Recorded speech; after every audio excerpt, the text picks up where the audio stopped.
night till dawn. Poolside shawty gon' drip. Cold with the ice, no pick. She gon' post for the pic. Got me a stack in the rubber. I stay with my slime like a flubber. You know that I never could love her. I just wanna smoke and then fuck her. I'm out of here, baby. It's time for me to get another. Party at HSU. We gon' pull up with the crew. Black and midnight blue. Wolf in the pack, how we move. 20, 40, 72 hours in the studio. I slept in the booth. I'm killing the vibe while they rockin' the move. I pick up a jug, know I got me some juice. Life is a lesson, don't fuck with the move. Just smoke and get high and learn every day. How to hustle up and get to the cake. Sound on my sleeve, I'm a gem on the stage. R.I.P. Caden, my boy from the Ram.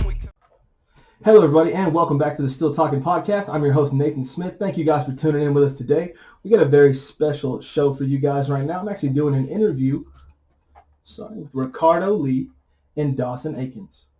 These guys are fighting on the PF4 card tomorrow. I'm trying to pull up your guys' information right here. All right, first off, shout out where you guys are from. Tell us a little bit about yourselves. We'll start left to right, so I guess it will start, left to right will be you first, yeah. All right. I'm from Yellowville, Arkansas. I've lived there my whole life. I mean, I moved away a little bit, but other than that, and his name's Dawson Akins, just in case. No, we didn't clarify get that. That last name right there. Dawson Akins, yeah, dude. There we go. I said it right the first time. I said it right the first time. I thought you were saying that to mess around with me because you did say it right the first time you said I programmed it into his head. Did it the whole I thought time. you were maybe trying to mess around, but no.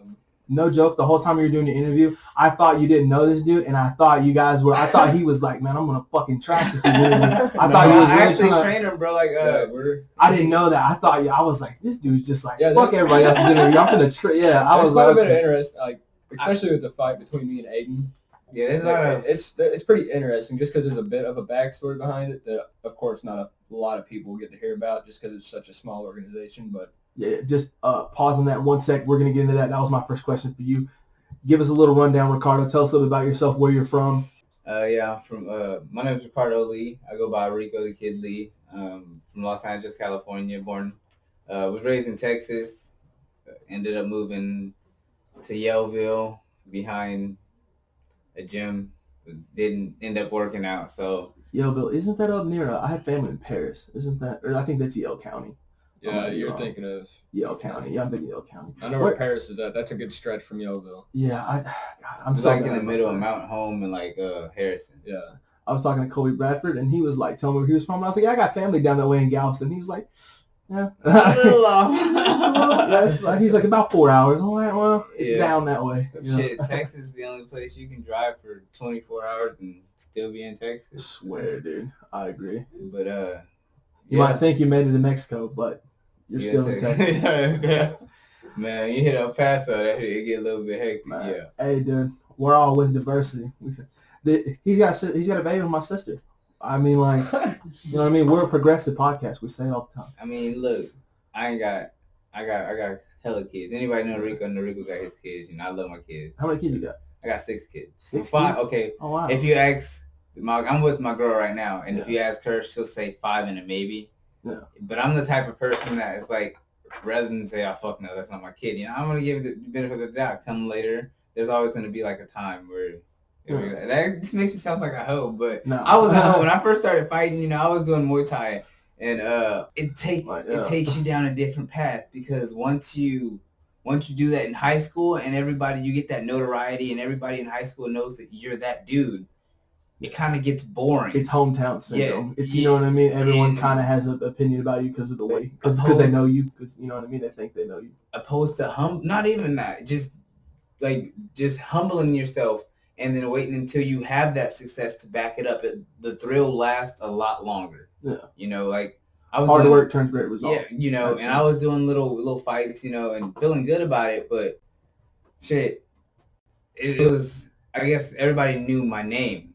Not what I could do in the cage, and I guess that's the difference between. That's where I'm at now. Like, everybody knows me, so like that's how when I did a podcast, I got a lot of positive feedback because I know a lot of people, and I've done you know what I mean. My interests are stretched. I do a whole lot of different stuff. I know a ton of people, you know, from this town, so that's why I was able to build so much success so quickly because I have a lot of people who, you know, kind of believed in me. So and like I said, at first it took a while because like, a lot of people don't have a good opinion of me because I wasn't always the best person.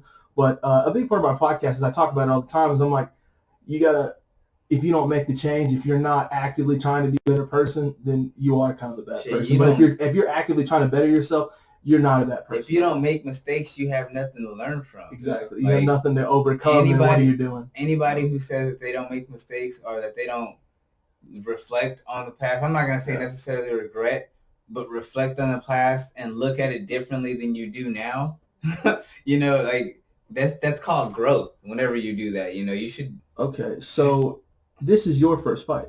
Yes, Yeah. commission fight. Commission fight, yeah. Okay, this is your first commission fight, and you're fighting at 140, which is like a Yeah, it's like a catchweight. catchweight. Okay. I told, because they came originally at me with the idea of going 145, and I'm too small for that right now. Yeah. And What's your natural weight? my natural weight, You're a flyweight, natural. Nah, he's like a natural- natural naturally flyweight? weight. smaller. He had to Natural actually. weight, I- Oh, so you're packing weight on. Yeah, I had that to pack was weight oh, on for the wow. fight. that was Yeah. weird having to train and And eat. but not burn the calories. Yeah, It's- Working mitts or jogging or doing something and trying to keep the weight on them, but It's And I had YouTube hit me up, and they were like, "Nope, yeah. nope." I mean, I don't understand it. Fuck it. I don't know. I'm gonna like, say it would obviously be something else. You're on this podcast, sitting here snorting blow with Yeah, if I was, everybody. like, snorting come pills on, or that's a something, whole yeah. different thing. But to sit it's back, legal here. You know what I mean? It's legal. yeah, Like, it's, so medically it's legal. Yeah. So recreational is not far behind medical. Yeah. And this is from all intents and purposes. I have a medical issue. Everyone does. They just don't know it yet. I got, exactly.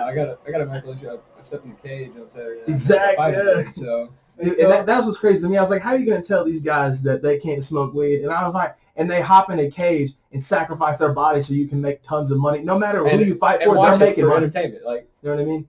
I mean, And you can find people who like you can probably find a company who values you. But like for the most part, it's like the UFC. They just snatch up fighters, like Dude, left drain and right. every ounce of money they can get out of them, and just drop them, and they're just good to don't get go. me wrong. Like there are times where I have a little kick where I won't smoke, and it's because, especially before a fight, most of the time, you build up this kind of tension or this anger, and then it's, I don't know, it's different. It's unhealthy.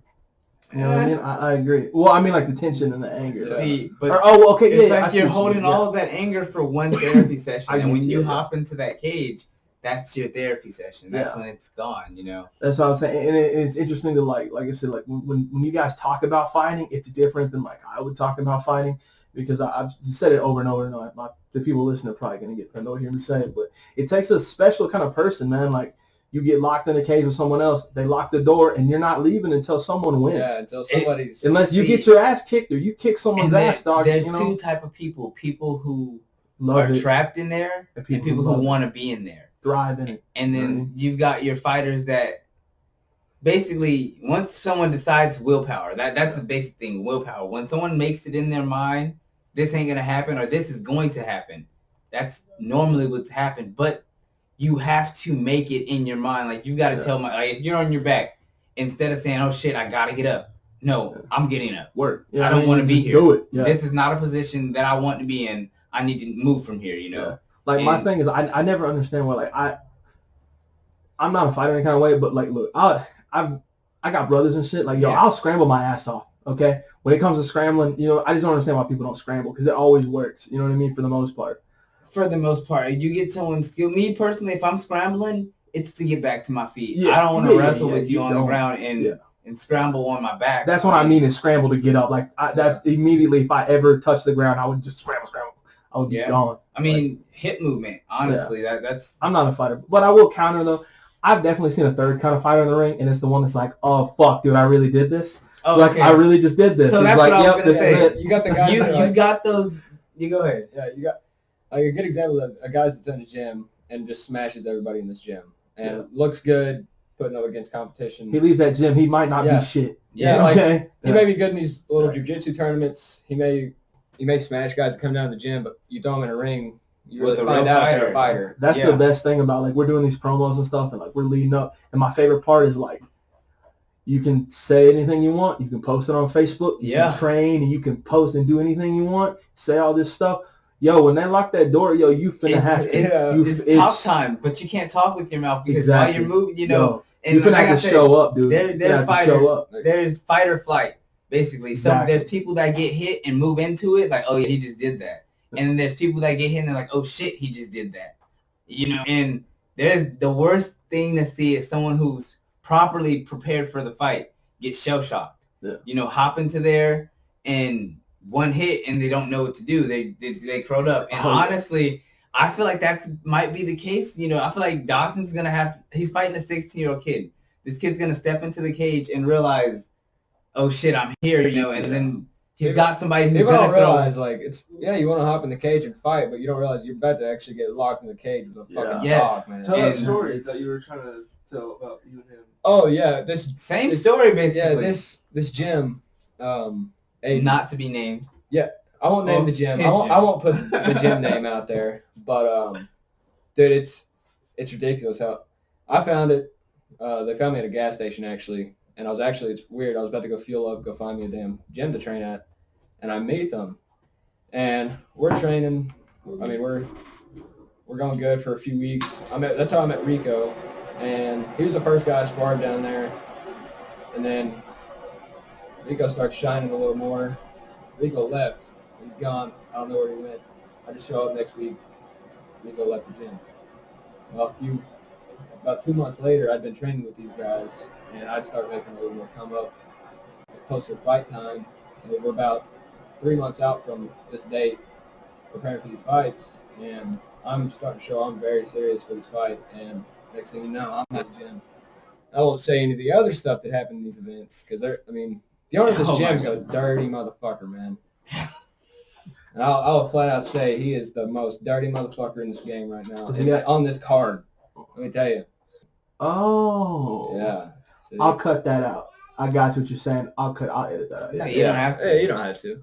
If I say something, it's meant to be said. Yeah, it's meant to be said. I ain't scared of nobody. So they already know I'm rocking. Are you going to carry some extra emotion to the fight? No, that's not what he's going to do. He's going to draw that emotion out of him. It kind of makes, since I train with Aiden, it makes it, I don't like to say just easier to step in the cage because it's a lot different from sparring with somebody in a gym to go step in the cage with him. You're getting locked in there with you got to find out what this person's really about.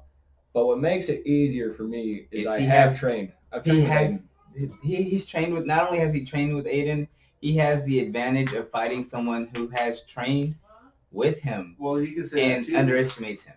Well, he can say that too, because he trained with you. Yeah, but he underestimates him. They underestimate him. Whenever he was there, whenever y'all rolled and everything like that and sparred, who had the upper hand? See, here's how that goes. You always got most of your fight matchups. You always strikers, wrestlers. You got your striker wrestler. Yeah. Exactly. Me, I'm a striker. I've always taken pride in my striking. Him, on the other hand, look at his brothers. They're all they're not wrestlers. They're jiu-jitsu. Yeah. So, him on the mat, me, I'm physically stronger than he is, but he could slip me into submission here and there. He would have to really fucking try for it. But on the feet, there's no chance with him. Yeah. I don't care if he goes to a boxing academy for 10 years straight. For his whole life, he's not going to have a chance standing across from me, and that's that. We've been working on some special strikes for this fight. Some just basically gonna show him that he's here's what I think. Aiden is very good at jiu-jitsu.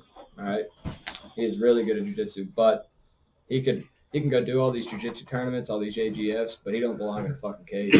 That's just that. Yeah, you can do all that jiu-jitsu. Like I said, I don't know the kid. I said publicly on the podcast, my only thing was he's the youngest of 3 brothers, so he's probably a tough kid. You know what I mean? Yeah. You know what I mean? They're probably on his ass. He's probably been, you know what I mean? I got older brothers, bro. You know what I mean? I know what it's like, so.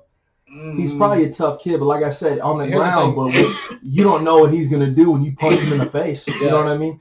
I've been screamed at, and they was like, yo, dog, I'm a thug. I was like, yo, you punch him in the face. It's a whole different game. Yeah. You punch someone in the nose, you really see what's going to happen. You can tell within the first 10 seconds. I used to stay with them, you know. I gave up pretty much my whole life and shit, you know, to move out there on hopes to help them build the gym. This is where me saying the owners are very once we started to get like recognition and shit, and they started getting little franchise, and they started bringing up shit like, okay, well, we're gonna do this for you, but we want you to sign a contract that says we get 25%, or all cuts. You know, our just all kind of just different things. I'm like, you're getting money hungry and you're talking about we're building a family. You can't build a family based on what you guys, you're trying to find a way. You want people who don't see, who are basically chasing a dream and don't want an income out of this. Just for 2 seconds, for anyone that doesn't know, 25% is a fucking joke. That is fucking bullshit. Anyone ever offers you 25%, you tell them to fuck off. That is bullshit. Like 25% of your earning, no, absolutely everything. Not, bro. And everything. That's your sponsors, everything, your sponsors, everything. And then they want to I buy thought merch. just your purse, dog. No. And then they buy merch. They wanted to buy merch, you know. And I came up with some ideas. I was willing to put money in to support this. You know, I'm willing to throw money in. If I put some money in, can I put some shirts out? You know, they didn't want to do that because they want to make the profit. You know, and then like, well, it's all for the gym. It pays for this. It pays for that. It pays for that. Yeah, we don't do very much. We barely pay, I don't know. I'll hand it to them down there. They got the ground game as it is. That's all they have, though. I mean, they got a bunch of jiu-jitsu guys in there. That's all they're going to really have. For them to actually be an MMA gym, they're going to need to, for one, their head coach or their main coach is not even a professional. He's still fighting amateurs. So I ain't never seen a coach that's not professional, at least. Yeah, I mean, I coach him. I'm not a pro. You know, but you don't run a gym. Yeah, true. I don't know. It's just a crazy, I don't know, bittersweet feeling. Honestly, I gotta tell you, guys, this is my favorite podcast. Everybody, like I said, everybody's been super cool and super nice and super professional, dude. You guys have been like real. Like everybody's been really cool, and I've appreciated that everybody's been nice and courteous. But yeah, you can say that. You guys have been real, like, and I always appreciate that because a lot of people, like I said, don't come on here and be real. And it's like when I was like, oh, cut that out, you were like, I'll whoop his ass. I don't give a damn. He knows what's up. He can catch me in the cage. And I was like, yo, that's real as shit. Real. I respect that. You talking about when Johnny was talking? Yeah, when I was like, oh, I'll cut that out, you were like, I don't give a damn. Let him. What's he gonna do? Fight me? He was like, I'll whoop his ass. He's in my weight class, you know, and that goes for everybody, you know. So he can see me. And I mean, I'm not everybody that knows. I don't mean to be offensive. It's just I'm honest, you know. Yeah, no, that's what I'm saying. I appreciate how real that. I mean, because coming from perspective, like, you know, I won't call anyone out, but I do have people come on here. Not any of the fighters specifically, but before I've had people come on and like flex big because like they want to be something else. You can tell they're coming up here just pure. Just trying to you know, have some clout, and they're not who they really. Because like, you know what I'm saying. Like, you can tell the difference between somebody like off camera and like when the camera start rolling. You know what I mean? It's a little. I mean, honestly, not all the time. Sometimes though. If you want the best way, I put it like this. This is like one of my favorite quotes. You know, is people are gonna hate you regardless. So if you know that, why not be yourself and give them you to hate? Don't hate. Don't make, you know, their image of somebody that they're still gonna hate. Be you, and they're gonna hate you regardless. So I don't know. Try to make the best of any kind of situation. Yeah. Thank you guys for coming by so much. Hopefully we can get here and do some more. We need to get to the weigh-ins, get the ceremonials. We'll be going live. I hope you guys tuned in for that. Thank you guys for tuning back into the Still Talking Podcast. As always, I'm your host, Nathan Smith. Thank you to Ricardo Lee and Dawson Akins. Yes, thank you. All right. You guys tune in next time. Thank you.